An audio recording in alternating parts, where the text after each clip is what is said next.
आदरणीय धर्म प्रेमी सज्जनों, सादर नमस्ते। मैं जेठालाल विश्वकर्मा आप सभी का हार्दिक स्वागत करता हूं। ये महाभारत के आदि पर्व का अध्याय 30वां है। महर्षि वैशंपायन जी कहते हैं, हे राजन जन्मेजय जी, तब वह नरश्रेष्ठ पांचों पांडव भाई राजकुमारी द्रौपदी उसके पांचाल देश और वहां के महान उत्सव को देखने के लिए वहां से चल दिए। महारथी पांडव मार्ग में अनेक रमणीय वनों और सरोवरों को देखते तथा उन स्थानों में डेरा डालते हुए धीरे धीरे आगे बढ़ते गए। नित्य स्वाध्याय में तत्पर रहने वाले पवित्र मधुर प्रकृति वाले तथा प्रियवादी पांडु कुमार इस प्रकार चलकर क्रमशः पांचाल देश में जा पहुंचे। द्रुपद के उस नगर और उसके परकोटे अर्थात चार दीवारी को देखकर पांडवों ने उस समय एक कुमार के घर में अपने रहने की व्यवस्था की। वहां ब्राह्मण वृत्ति का आश्रय ले वह भिक्षा मांग कर लाते और उसी से निर्वाह करते थे। इस प्रकार वहां पहुंचे हुए पांडव वीरों को कहीं कोई भी मनुष्य नहीं पहचान सका। राजा द्रुपद के मन में सदा यही इच्छा रहती थी कि मैं पांडुनंदन अर्जुन के साथ द्रौपदी का विवाह करूं, परंतु वह अपने इस मनोरथ को किसी पर प्रकट नहीं करते थे। हे भरतवंशी जन्मेजय जी, पांचाल नरेश ने कुंती पुत्र अर्जुन को खोज निकालने की इच्छा से एक ऐसा दृढ़ धनुष बनवाया जिसे दूसरा कोई झुका ही ना सके। राजा द्रुपद ने एक कृत्रिम आकाश यंत्र भी बनवाया जो तीव्र वेग से आकाश में घूमता रहता था। उस यंत्र के छिद्र के ऊपर उन्होंने उसी के बराबर का लक्ष्य तैयार कराकर रखवा दिया। फिर उन्होंने ये घोषणा करा दी। राजा द्रुपद ने घोषणा की, जो वीर इस धनुष पर प्रत्यंचा चढ़ाकर इन प्रस्तुत बाणों द्वारा ही यंत्र के छेद के भीतर से उसे लांघकर लक्ष्य भेद करेगा, वही मेरी पुत्री को प्राप्त कर सकेगा। महर्षि वैशंपायन जी कहते हैं, हे राजन जन्मेजय जी, इस प्रकार राजा द्रुपद जी ने जब स्वयंवर की घोषणा करा दी, तब उसे सुनकर सब राजा उनकी राजधानी में एकत्र होने लगे। बहुत से महात्मा ऋषि मुनि भी स्वयंवर देखने के लिए आए। ये राजन दुर्योधन आदि कुरुवंशी भी कर्ण के साथ वहां आए। नगर से ईशान कोण में सुंदर एवं समतल भूमि पर स्वयंवर सभा का रंग मंडप सजाया गया था, जो सब ओर से सुंदर भवनों द्वारा घिरा होने के कारण बड़ी शोभा पा रहा था। उन्हीं सतमहले मकानों या विमानों में जो अनेक प्रकार के बने हुए थे, सभी नृप परस्पर एक दूसरे से होड़ रखते हुए सुंदर श्रृंगार करके ठहरे थे। वह पांडव भी पांचाल नरेश की उस सर्वोत्तम समृद्धि का अवलोकन करते हुए ब्राह्मणों के साथ उन्हीं की पंक्ति में बैठे थे।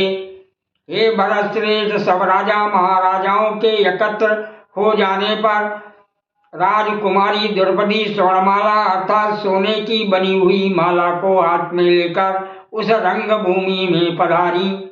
हे महाराज, उस समय राजा द्रुपद पुत्र धृष्टद्युम्न ने रंग मंडप के बीच में खड़े होकर उच्च स्वर से ये अर्थयुक्त उत्तम एवं मधुर वचन कहा।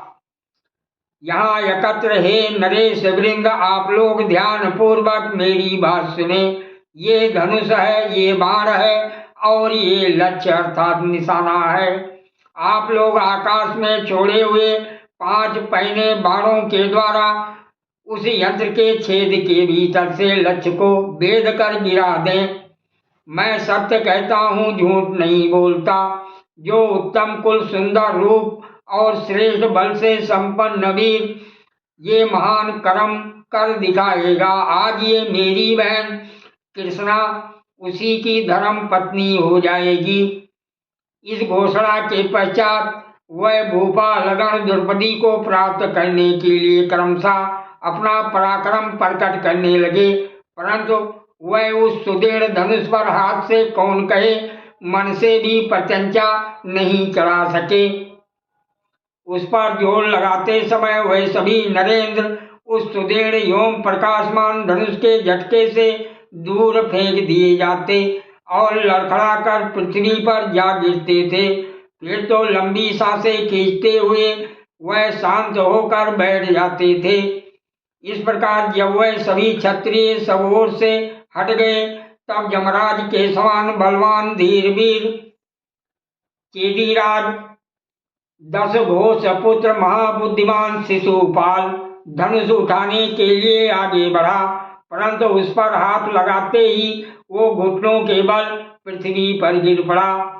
तत्पश्चात महावीर एवं महाबली मद्राज सल आगे आए, परंतु उन्होंने भी उस धनुष को चढ़ाते समय धरती पर घुटने टेक दिए। जब सब राजाओं ने उस धनुष पर प्रत्यंचा चढ़ाने के कार्य से मुंह मोड़ लिया, तब उदार धी अर्थात उदार बुद्धि अर्जुन ब्राह्मण मंडली के बीच से उठकर खड़े हुए।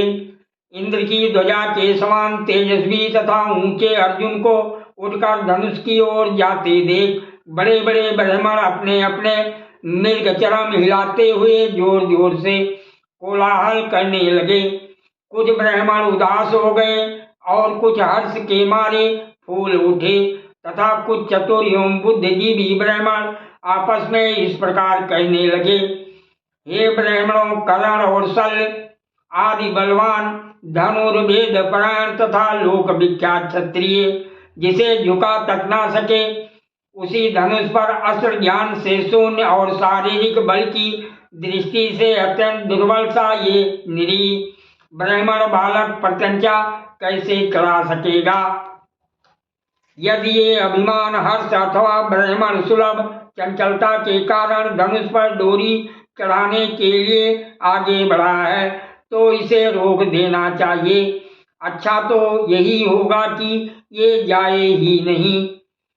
कुछ ब्राह्मण बोले, ये सुंदर युवक नागराज ऐरावत के शुंड दंड के समान हृष्ट पुष्ट दिखाई देता है। इसके कंधे सुपुष्ट और भुजाएं बड़ी बड़ी हैं। ये धैर्य में हिमालय के समान जान पड़ता है। इसकी चाल सिंह के समान मस्तानी है। ये शोभायुक्त तरुण मदमस्त हाथी के समान पराक्रमी प्रतीत होता है। इस वीर के लिए ये कार्य करना संभव है। इसका उत्साह देखकर भी ऐसा ही अनुमान होता है। इस प्रकार जब ब्राह्मण लोग भांति भांति की बातें कर रहे थे, उसी समय महावीर अर्जुन धनुष के पास जाकर पर्वत के समान अविचल भाव से खड़े हो गए।